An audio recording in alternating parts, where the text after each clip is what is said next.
This, my friends, is the CHGO Fire Podcast presented by PointsBet. Use promo code CHGO when you sign up to get 2 risk-free bets up to $2,000. I am Pat McCraney.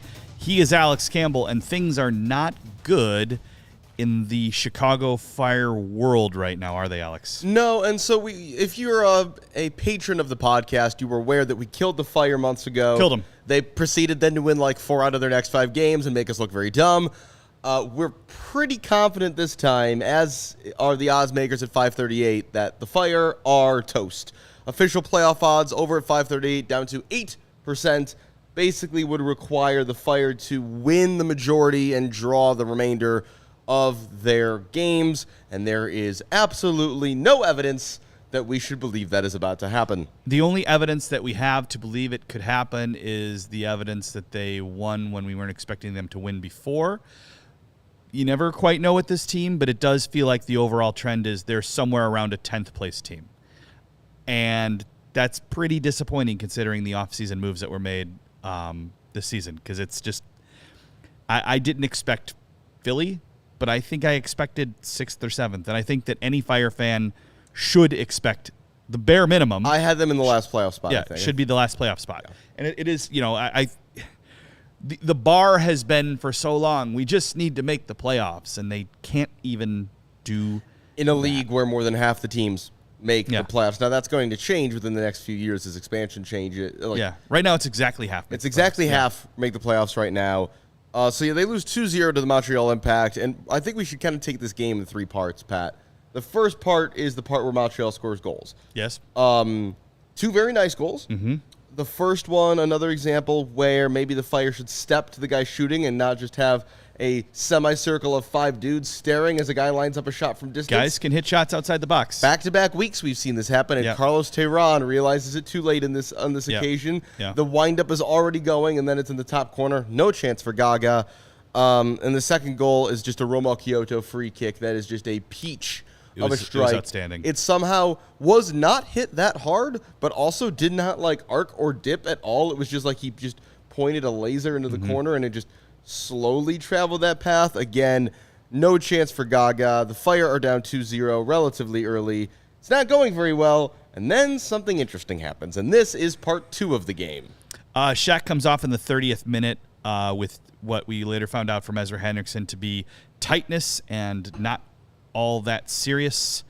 He again, I don't know, this is several times this season where he's asked to come out of a game. It was a really bad look considering he was asking to come out of a game after they were down 2-0, and it did kind of feel this more is like right after the Kyoto free kick. Yeah, it felt more like he was done trying than he actually had tightness. And you know what was kind of depressing? I was in the stands for this one and not in the press box, and the first few times this season, like Twitter or the fans or whatever were kind of surprised when Shaq was asking to come out of a game. Not anymore. No one was surprised. Everyone was like, There was like a groan almost of the people that did care. So I, for one, was pleased to see Fabian Herbers come in. Honestly, made things not necessarily make tactically more sense, but allow the Fire to play more similarly to how they've played most of the year, because this initial lineup did not have 2 defensive holding midfielders in it. This was, you had the back line, you had Fede Navarro, Shabilko up top, and then you had 5 dudes in between there doing something. Yeah, I mean, he had Fede and, in theory, Torres in the pivot, but Torres was, as you would imagine, floating forward a lot, which, that's his game, right? We still haven't seen much of anything from him, but we'll talk about that a little later. But yeah, because this should have been an opportunity for him to play in his preferred position once Fabi came on the field. But again, that's kind of a whole other thing. So you mentioned, though, that people aren't surprised anymore. At this point in the season, I think we can say something that would have sounded a little tinfoil hat-y earlier than the year, but sounds pretty concrete now, and that's at the first. Xherdan Shaqiri is an injury-prone player. Again, we're going to talk about this more later. Right. He has struggled throughout his career to stay fully fit. He only has one thing on his mind right now, and that is being on the field for Switzerland and Qatar. So at this point, if Shaqiri, you can say what you want about this, but the moment he feels a twinge in any of those muscles in his leg, he's taking himself out of the game because his only motive right now is to make sure he is fit for what will be his last World Cup. I wrote yesterday on the website that he is using the Fire as his World Cup preseason. He's taking the games as seriously as you might take a preseason game, and he's, if he can help, he'll help. He makes some pretty passes every once in a while. He's got 11 assists this season, so he's not completely terrible, but he seems really disinterested. Sort of like last week when he didn't make the run to stop the runner against NYCFC. Coming out in the 30th minute, it's sort of just like another you know what, whatever. I'll be ready for Qatar. And it's enormously frustrating for a guy who's the highest paid player in the club's history. Third highest paid player in the league. Third in the league. Fourth now that Insigne's in Toronto. It's absolutely bonkers. It's pathetic. It's pathetic. It's disappointing. Yeah. It's really disappointing. Yeah, I mean, it's also what it's like, if you contrast that with what Gareth Bale is doing in L.A. Yeah. Bale also in L.A. for preseason World Cup training. I think it's very possible L.A. are going to hate that contract next year. I believe he's on his Zlatan deal, where he's a TAM player now, but I think could be a DP next year. The LAFC, we'll see how they feel about that contract next year. But Bale's a super sub.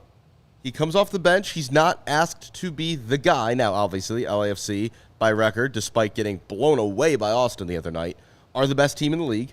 So he gets to be a super sub, come in, live in Southern California, play all the golf he wants, I presume. Just two very different situations. But also, Bale is indestructible. Like, he's just the kind of guy who you think could probably go out and run, 200 miles straight and be fine.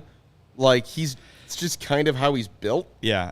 And in the case of Shaq, I think he hasn't been asked to be the man since Stoke. Yeah, he wasn't on Bayern, and he certainly wasn't on Liverpool. He was more of just a guy, right? A guy that could get you a goal now and then.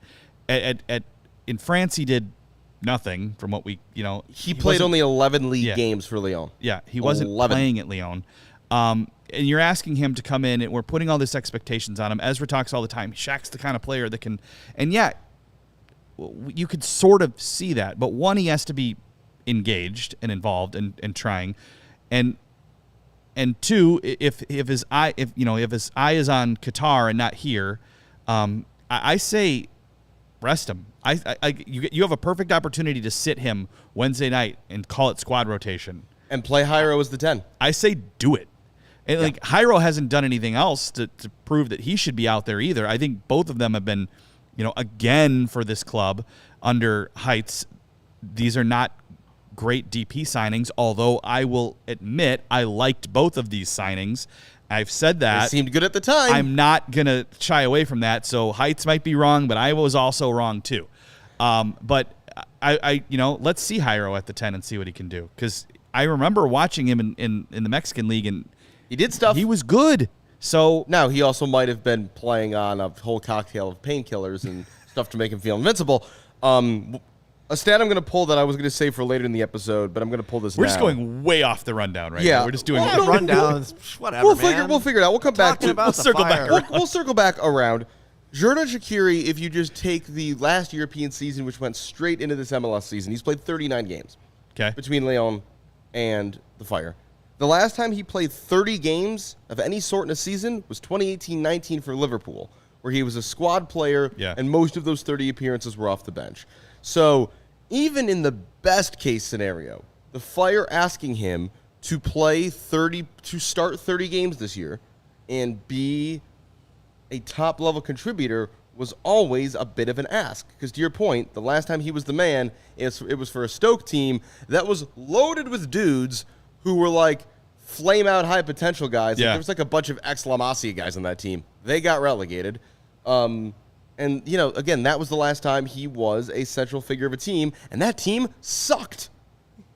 So, I agree. We liked the signing at the time. We thought it could be fun. It's, you haven't forgotten what they did to Aaron Ramsey. Oh, I fucking hate Stoke City. Ryan Shawcross in particular, right? Aaron Ramsey is like my favorite player, and Yeah. or at least in that era. It's it frustrated me at the time, although I love the Shaq signing. It frustrated me at the time when we were comparing him to Schweinsteiger, who is one of the greatest midfielders to ever play the game. No, don't. They're not on the same plane at all. Just because you know their name from Europe, one's one of the greatest players to ever play the game, and the other is Shaqiri. Yeah, and a very good player. But no, he's not Schweinsteiger. Pat, before we get back on track here and move on to other broader things, what did the Fire do with Shaqiri? Because he is. You hinted at something yesterday on Twitter. I mean, I've hinted at this for a while and just kind of said it, but I'll say it here. There's a precedent for the Fire taking a bad designated player contract and simply shipping it to Switzerland.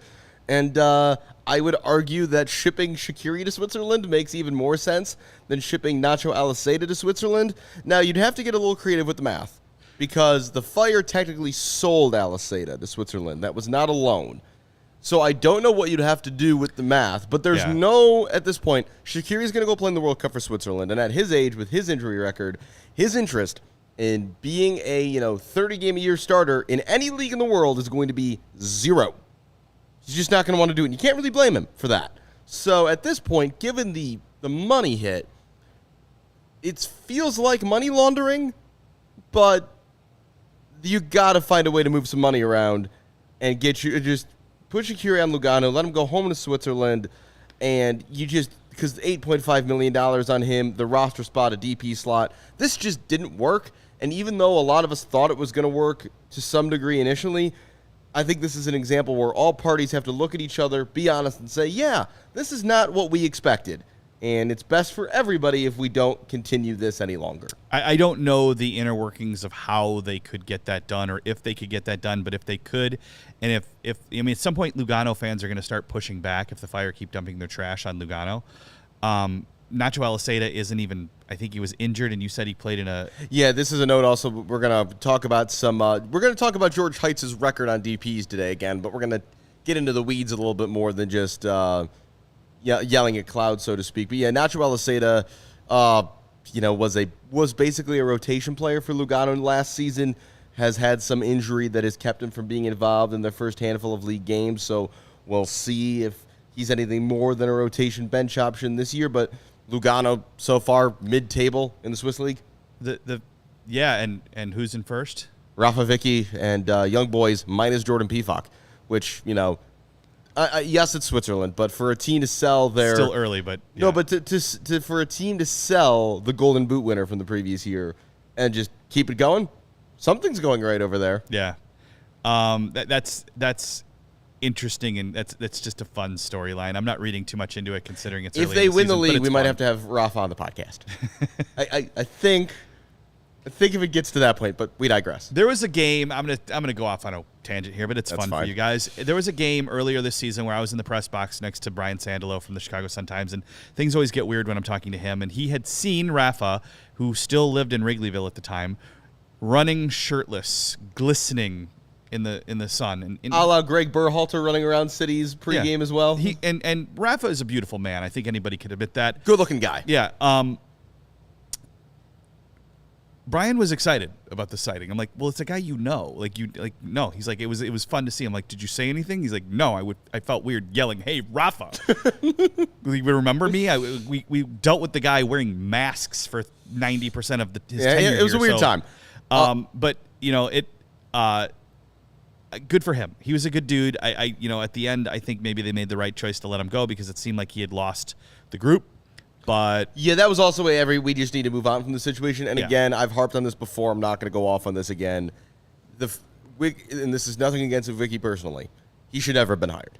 He was hired because he was the dude sitting around and had just gotten fired because he had not been able to get a U17 team with a midfield of Gianluca Busio and Gio Reyna out of a World Cup group. I think what we later learned, though, that he had been promoted to the U20 job. Which asks even more questions. That was never made public. Which was good for U.S. soccer because the fandom would have freaked if the guy who couldn't get that U17, I think that's the 03s. He couldn't get the 03s out of the group at a U17 World Cup. That would not have gone over well. Oh, we've got a question in the chat. Could you also get Jimenez and Casper to Lugano? Gaston Jimenez is unmovable. You can't even fake this at this point because he's got a torn hamstring. Like, the plan was, as far as we know, that if Gaston was healthy, they were going to take any amount of actual real-world money they could get this offseason and move him. That's not going to happen anymore. And we're going to talk about more in the next segment. But I do think that you're seeing that the consensus on Gaston now, I think, is the right one. He's not terrible. He certainly has a lot of quality. He's consistently like FOTMob's highest rated player on the team. Completes a lot of passes. He does, and he's good at switching, and he in the right system, he's a very useful player. I think that he's somehow both underrated by the fan base, but also not good enough to be a DP. Yeah, and we'll get more to this. Is that fair? Yeah, I think we're going to get into the weeds on all the DPs, and I think that's a good starting point. And Kasper Shabilko, I don't know what his contract situation is in terms of if he's guaranteed for next year or if they could kind of just let him walk away, because that clearly hasn't worked the way people wanted either. I don't know what Kasper's going to want. He's just, he just had his first child recently. The baffling thing to me is when you see a situation where there's a good roster on paper, I'm talking about the Paunovic years too here, and it's failing, you usually go, well, that's the coach's fault. That's certainly what a lot of people did when Pauno was here. That's the coach's fault for not getting the most out of the team. I don't know why I'm saying this, and it might just be because I like Ezra and I wish him well and I don't think he's had enough time, but I don't think this is Ezra's fault. I think there's individual things he did wrong, and I think he's pointed some of those out because he's a very, reflective guy, but I don't think this is Ezra's fault. And for me to go, well, I think it is Heights' fault, but I also, like I said earlier in the show, I have to own the fact that although I did not like the signings in 2020, I did not like the 2021 continuity offseason at all. There were a lot of busts there. I thought he nailed it, and apparently I'm wrong too. So yeah, in 2022, I think the other thing you could say about Paunovic, and this is like the defense I'd give, think about that 2017 team and how that team was constructed. It was a well-constructed MLS team. Mm-hmm. And then magically, there were no fullbacks on the roster on day one of the following season. The center back options were so thin that Bastian Schweinsteiger had to get moved there. And I don't think it was Paunovic's fault that his team was suddenly a completely imbalanced, ridiculous roster. And there's an example of where the front office was more to blame. Is that the case here? We seem to think so. We're going to talk more about that after we read some ads. By the way, I just want to point out that the Fire fired one of the people that helped build the 2017 roster quietly last week in Matt Pearson, who was an academy scout. Oops. So, yeah, I'm not sure what's going on there, but I think Matt was a very well-respected and liked guy who was pretty smart. Maybe there's more to it that I don't know, but Heights is clearly still, as I alluded to in my column yesterday, he still has a lot of power. He's still making big decisions. Cedric Catenois out as the head of the academy too. So if you think that if you're reconstructing the academy, you're building long-term things. So maybe Heights still very much has Joe Mansueto's support. Looks that way at least. More in a minute, but first, yep. PointsBet Sportsbook is counting down the days until the football season with a new offer every day until the season kicks off. From now until September 8th, PointsBet Power Hour will unlock a new daily offer from 12 to 1 p.m. Central Standard Time. We talked about this last week, but these offers are fun. You just got to make sure you jump on at the right time. Sign up for PointsBet now using code CHGO to also get risk-free bets up to $2,000. Don't miss out on your chance to get daily access to free bets, boosted odds, and so much more through September 8th. But, Alex, that's not it. Lawrence, that's not it. If you make a $51 or more first time – no, it's not. It's just not it. If you make a $51 or more first-time deposit, you'll receive a free CHGO membership, which unlocks all of our web content, and you'll even get a free shirt of your choice from the CHGO locker. Download the PointsBet app today and use code CHGO to take advantage of this limited-time offer. Don't just bet, live your bet life with PointsBet. If you or someone you know has a gambling problem and wants help, call 1-800-GAMBLER for crisis counseling and referral services. And this is the time of the week where I tell you about Owen, OWYN, which stands for Only What You Need. Owen is a 100% plant-based protein shake that gives you nutrition that works as hard as you do. All of their products are free of all artificial ingredients. They're allergen-friendly, including no gluten or dairy. I'm personally a big fan of that, which makes them easily digestible. We here at CHGO first heard about Owen from Chicago Bears quarterback Justin Fields. Bears 3-0 in the preseason, hell yeah, who follows a plant-based diet himself. And Owen and CHGO have partnered up to give you an awesome offer. You can get 20% off your first purchase at liveowen.com. That's LIVEOWYN.com with the code CHGO20. That's code CHGO20. So join me and Justin Fields and try Owen, only what you need. All right, Pat, we have talked a lot about the players. We should talk about the man who hired those players. We would not like to see George Heitz keep his job next year. Is that fair? I just don't think in a business where results matter that he has had any measurable success over his 3 years here. And I don't know what would make Joe Mansueto or any member of the fan base think that he's going to do it in year 4 if he hasn't done it in years 1, 2, and 3. Yeah, I think that's pretty fair. Yeah, I it's not a personal thing or anything like that. I'm trying to look at it logically and objectively and with a level head, and I'm like, no, it hasn't worked to the point where you're almost on another rebuild. This year was another rebuild because 20 and 21 didn't work. And they could argue 2020 there was COVID. They used to say that. Well, everybody dealt with that.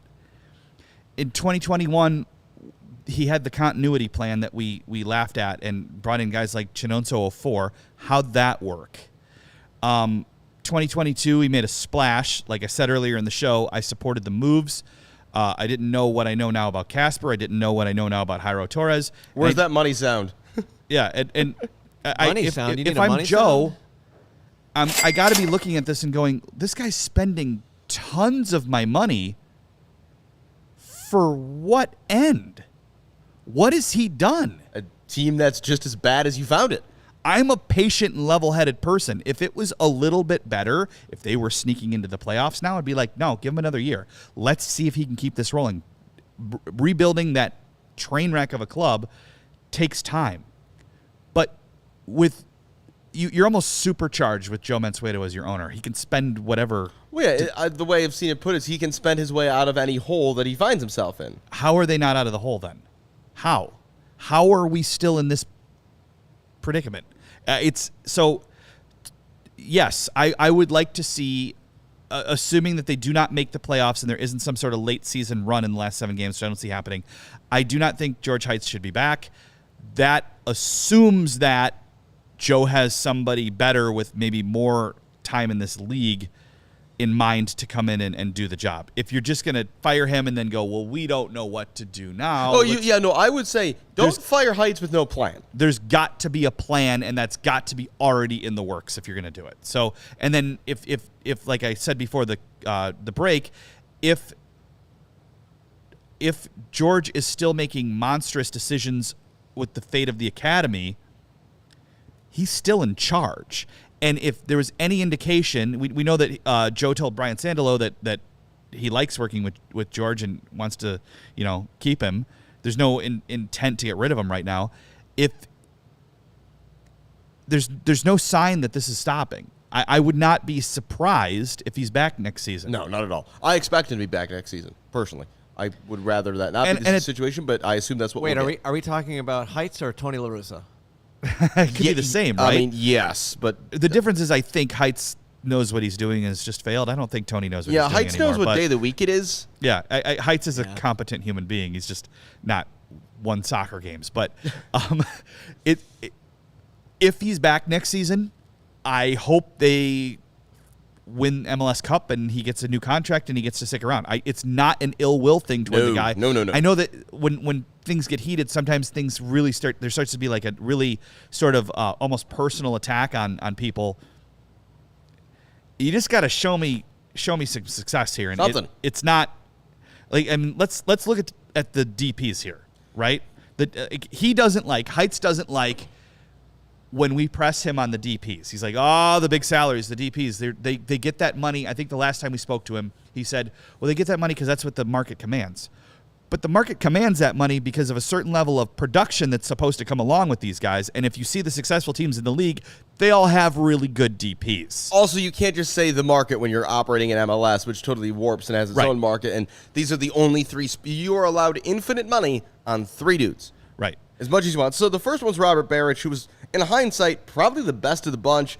Just over $2 million from St. Etienne. That money didn't help. They are a disaster. It's crazy to club. say that, but he almost won the Golden Boot in 2020. People forget that. Before the ice-cold season last year where he didn't have Georgi Mihailovic feeding him passes left and right.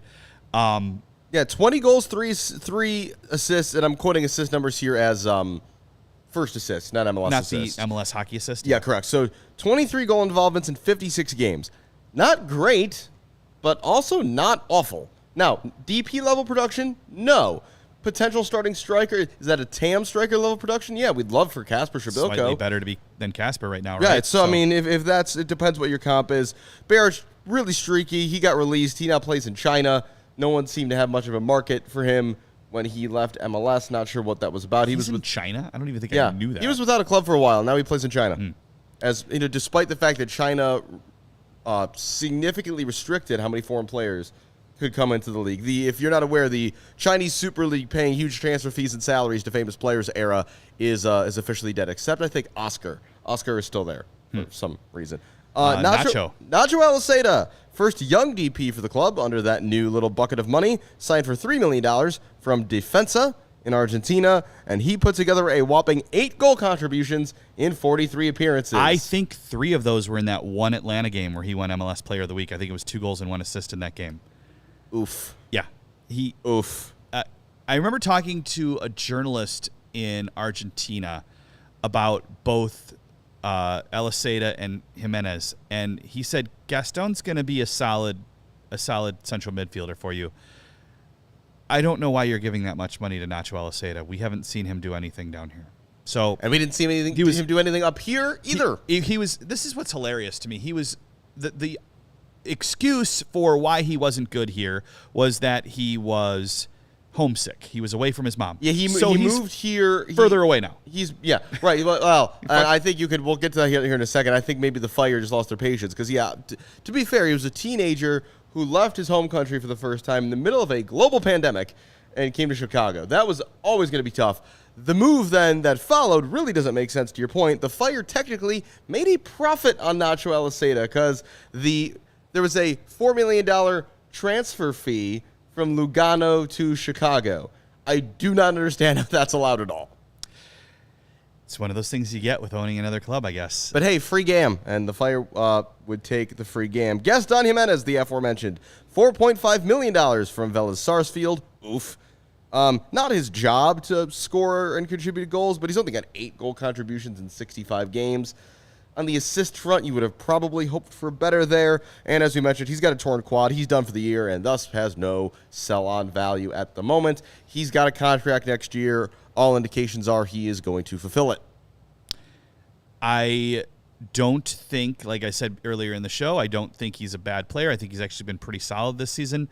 Is he good enough to warrant one of the 3 DP slots on the team? No, I mean, you'd take him on a TAM deal, I think. Yeah, I would. But not what he's currently making. No. Then, of course, we've spent a lot of time on Mr. Shaqiri. Most of you will know this very well. Over $7.5 million from Olympique Lyonnais, where he was not playing for them, so they just took that money and ran with it. He currently makes $8.5 million a season, which, as mentioned, is the 4th highest salary in all of MLS. I'm struggling to think who was 3rd because Insigne is first. He was the overall highest salary when he signed. I know Insigne was higher. Insigne is first, Vela's new contract, Vela's above him, and somebody else's. But don't have it in front of me right now. I'll take your word for it.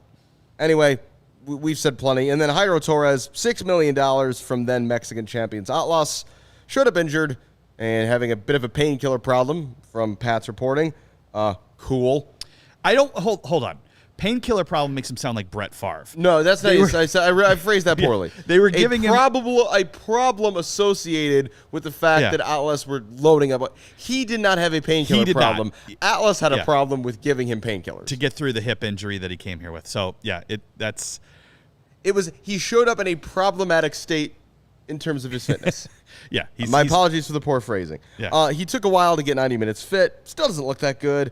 Best position where he played for Atlas, as we mentioned, was through the middle more as a 10 behind a striker. We haven't seen that because Shaqiri plays there.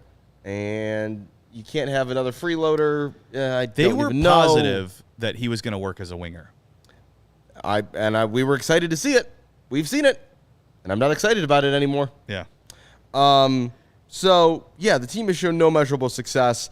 I did some really quick work here, Pat.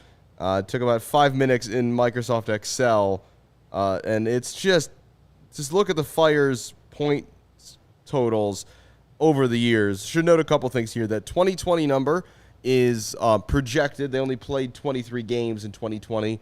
They had 23 points, so there's your 34 from 34.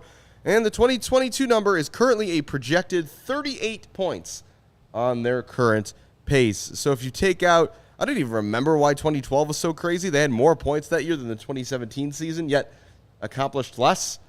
Yeah. So I don't understand how that worked. But, if 2017, that was fun, but man, no progress. No. I mean, you would expect that, things would have upticked, and you can you could argue that is a little bit of an uptick, and if they win a couple more games, maybe you could argue that they've got a little bit better here, and maybe there's a core. You could. I'm not going to argue that. Nope. Because honestly, it's enormously frustrating that the bar has been set so low. All 3 seasons was we just want to make the playoffs, because in the playoffs you can do anything. Well, what if we aim higher than that in Market 3 with a rich owner? What if the goal is to you got one of like the something? 8 or 10 owners in MLS willing to throw money around. Yeah. What if the bar is higher than that? Why are expansion teams coming in and passing the Fire left and right? Why? Everybody said Charlotte's roster at the beginning of the year looked awful. I still don't think it's very good. They fired their coach like 2 weeks into the season, and yet they're better than the Fire somehow. How? Alex, Their starting defensive midfielder is a guy who the Fire cut loose a couple years ago because he wasn't one of the 20 best players on the Fire, and that team is above the Fire in the standings. Yep. What the hell? No offense to Brant Bronico, super nice guy, but no one took issue with that he was not in the mix for the Fire when they let him walk. I'm not 100% sure that they didn't think Bronico was just a right back. Because remember, he got shoehorned in there when there were no fullbacks on the roster. Right, and then he got torched by Jordan Morris in the opening game of 2020 right before the pandemic in Seattle. Totally forgot about that. I think that they might have thought that he was just an outside back when, in fact, that was where he was filling in. He was actually a better center mid. I don't think he's a starting level center mid, although he's proving everybody wrong in Charlotte right now. Yeah, with that. Credit to Brant. But he's a guy who's not going to stop working, so it's credit to him on that. But he wasn't a right back, and he was asked to go against one of the best players in the league in the time at Jordan Morris. Yeah, talk about another thing people forget because of the pandemic. Jordan Morris was on a trajectory to be starting for the U.S. men's national team, and then he got hurt, and it's kind of never gotten back together. But he was awesome there for a year and a half, and then just has never gotten it back. So yeah, it's really frustrating. Again, it's one of those things. I'm sure Fire fans, when they see a guy like Brant succeeding like he is, they feel really good for him, but it's a very melancholy experience, I'm sure, watching guys leave. I mean, it is a Chicago sports tradition, though, watching people leave here and then go be better elsewhere. We're Georgie, CJ, Dax. Yeah, we're fairly well versed not only in the Fire, but just I'd say Chicago sports writ large. Excuse me, kind of have that experience. So yeah, just Yeah, did you see what Trubisky was doing, slinging the rock on Sunday night for Pittsburgh? I saw that Trubisky back shoulder pass to Miles Boykin yesterday, and I'm like, this could be something. Mitch. Hey, you guys had a question here from Playing with Fire Soccer. He asked about Lagerwey. Has he resigned yet with Seattle? As far as I have seen, there has been no news. This is going to be news if and when it happens. Yeah, I don't think Seattle want Garth to stay. There's open speculation. It was more speculation than reporting than Atlanta should go after him. I think that was more of a it makes sense sort of situation rather than there was actually anything going on there. I've said it the whole time. Garth Lagerwey, Brinks truck. Pay him whatever he wants. 100%. Well, and the thought was that Garth is going to be looking to be more than just a general manager. And I say to that, fine. Ask him what he wants to do and pay him whatever he wants. He is simply the best roster builder in the history of this league. Yep. Full stop. I don't think there's any doubt about that. Set aside Seattle's poor form this year. They went all in on the Champions League, and every guy who plays defensive midfielder for them tore an ACL. So you can only ask so much. Seattle is the model. Garth's a Chicago guy. If he says no, he says no. But you offer to make him the highest paid executive in the league. Same commenter with this idea.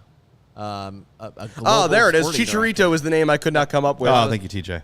Yeah, but I was going to say this global sporting director. What if that's a role with the Fire and Lugano for?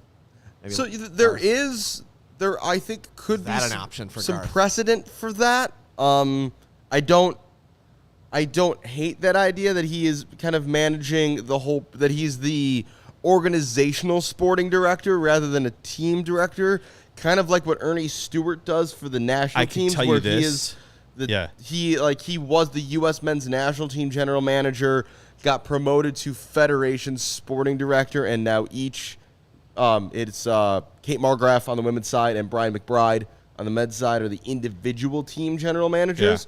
Yeah. I guess that could be better, but then doesn't Sebastian Palzer just get promoted to full GM of the Fire? I think that if you're bringing in Garth and you're putting George Heights over him, no, those things, that's not going to work. Those are mutually exclusive options. No, it's you bring Garth in, and if Garth wants to run the whole shop, you let Garth run the whole shop. Yeah. We do not think this is going to happen. It's what we would like. Again, no report. I don't think it's going to happen. Yeah, I also won't be surprised if Garth Lagerwey does the Jesse Marsh vacation plan, which is take a year off in between jobs and travel the world because you can. That also sounds kind of appealing. You've kind of completed what you wanted. You've won an MLS Cup. You've won the CONCACAF Champions League. What exactly else is Garth supposed to do? Maybe he wants to go overseas. I mean, if Newcastle United are going to pay Darren Eales the kind of money they're paying him, someone would pay Garth Lagerwey a pretty penny as well. So, I would think. No, as far as we know, to answer the original question, no, we do not know of Garth Lagerwey having signed an extension. But him being in Chicago, while amazing, does feel like a bit of a pipe dream. Speaking of pipe dreams, me winning any bet on PointsBet Pick of the Week. Oh, it's not going well. Love it. It's not going well. I mean, I think that if you really want to make money, you should just bet against whatever you say. But you know what? You tell me these beforehand, and I go, yeah, that's a good bet. So I'm sort of like with the Heights as DPs, I'm equally to blame here. But we think we found one that we feel pretty good about. Merseyside Derby in the Premier League this coming weekend. Liverpool against Everton. Liverpool minus 1.5 goals plus 100. They just put 9 past Bournemouth. Now, Everton is better than Bournemouth, but not by that much. Everton is not 8 goals better than Bournemouth. Also, I'm not convinced Everton can score without Dominic Calvert-Lewin in the lineup. So, also, they might be selling Anthony Gordon to Chelsea for an obscene amount of money. So, I don't know. Just Everton, Liverpool winning by at least 2. That feels pretty good to me. Yeah, I think it's going to happen. Download the PointsBet app. Use code CHGO. I forget the exact thing, but if your first bet's at least $50, you get 2 risk-free bets up to $2,000. It's up to $51. Is that right? Is that the new deal? Something like that. I don't know. That was $51 or more first-time deposit. You'll receive a free CHGO membership, which unlocks all of our web content, and you'll even get a shirt like this one or like another one. I got 3 shirts in the mail this week. I got a. They're not out of the wash yet, but I got a CHGO Sky, a CHGO Bears, and a CHGO White Sox Southside bias that I wore to softball last night. Big victory for the CHGO softball team in our first playoff appearance. Quick note about T-shirts. If you're around for the Bears show later today, which is actually late, 3 o'clock because it's cut day, final cut day, we're dropping a new shirt. Ooh. I heard a rumor about this, So and I've heard it's good. keep those eyes peeled to the socials and allchgo.com or the chgolocker.com, et cetera, et cetera. Yeah, go check out Nick Mariano's prediction for the 53-man roster. That's up on the website right now. We'll see how he did when that final roster comes out later today. Upcoming, Pat, for the Fire. We're not going to waste a lot of time on these because, New England on Wednesday, Columbus on Saturday, both on the road. To keep that 538 odds number above 0, you got to get at least 4 points, I think, from these two games. Right? Yeah. And you basically have to win them both? I think you have to win them both at this point. Because they are competitors. Also, so that J. Sam Jones in his newsletter did some math and figured out there's a 11-way tie possible in the Eastern Conference from 3rd to 13th. Chaos. Yes. So, yeah, if you want to root for chaos, go check that out. But the Fire, New England, and Columbus are all in that group of teams that are just jumbled together right now. I think finish for anyway. that to happen, they'd have to win out, right?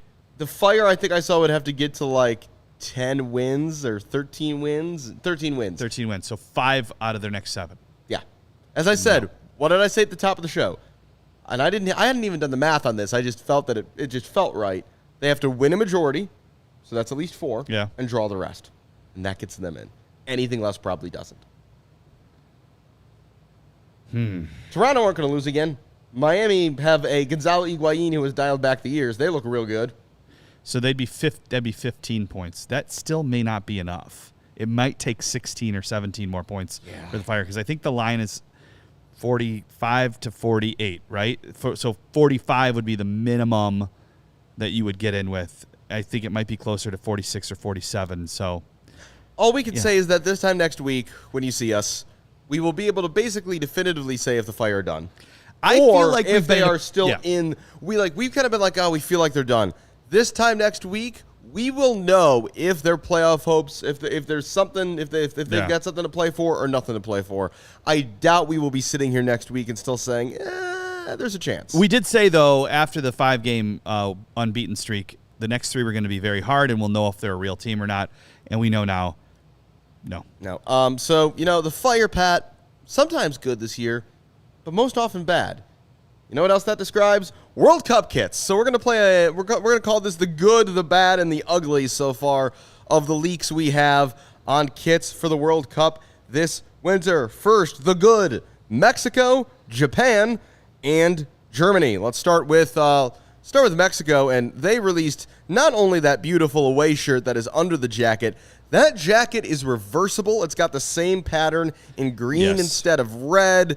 They're going to flip it. I believe the understanding is they're going to wear the green side out when they've got that away kit on. They will wear the kind of cream and green side out when they're wearing their home kit. That's just beautiful. I am not. I have no relationship to the Mexican men's national soccer team.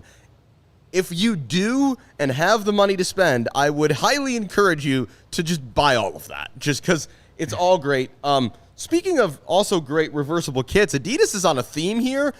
This jacket that Japan is rolling out, we're going to have that one up next. Holy hell, is this thing pretty.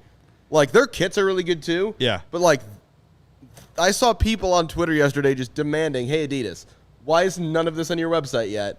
Because we would like to give you all of our money for it. Japan's going to, I don't know if Japan's going to play real good. They're going to look real good. Of the 3 kit manufacturers, Adidas definitely is way above Nike. Yeah, Nike hasn't dropped theirs yet. We've seen some leaks. We're going to get to that other kit manufacturer in a minute because, holy hell, but no, Adidas does good work. The good is Adidas' homeland.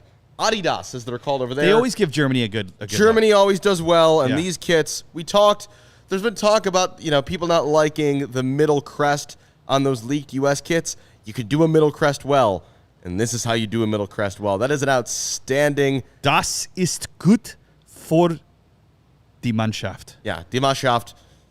Bastian Schweinsteiger, where you at?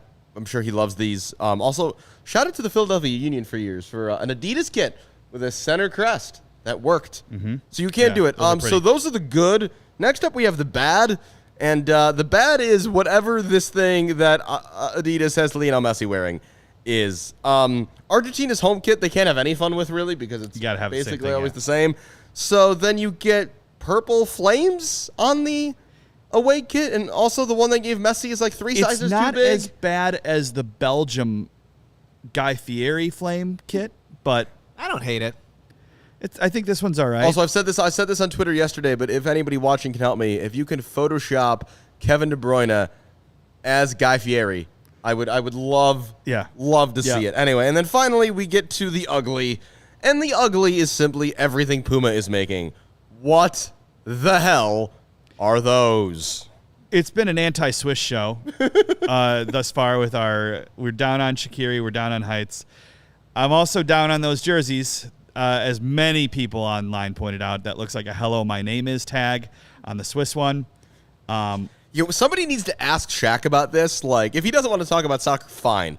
But, like, we've seen some U.S. players react to their jerseys. I believe Weston McKennie's comment on one of the leaks was, "I tried to tell them." Yunus Musa was asked straight up last week what he thought, and his response, the question was, "Do you like the kits?" And his response was, and I quote, "Well, they're the kits that we have," which is not exactly a ringing endorsement. Now, a quick question here. The upper left, why is there an Italy kit? Yeah, this is also the thing that, like, Italy put out a tweet yesterday that was basically graphic design is my passion, is almost what they wrote. They were like, this tweet showcases graphic design and, like, Italian history. Italy doesn't want to be here. Like, they're just catching strays on top of the strays they deserve for not making the World Cup. So they didn't need to do Italy like that. It's very much a kick them while they're down sort of scenario. So It's very rude. Yeah, we expect the Nike kits are going to be out soon. I saw a Portugal leaked one this morning that also looked awful. My thing is this with Nike. Nike is based in the United States, and they do a lot of cool stuff. And we finally are building a national team program on the men's side that is going to garner worldwide attention with how talented our players are. Again, youngest team at the World Cup this winter. The least you could do is put in slightly more effort and design for your home team than you do for everybody else. Again, look at those kits that Adidas makes the Germans. Now, Adidas makes other people good kits too, but they always take care of their own, and Germany always gets good kits. You have to wonder, is Nike fully in charge of this, or is there a client issue where Nike's presenting U.S. Soccer with beautiful shirts and U.S. Soccer's like, nah, let's make it bad?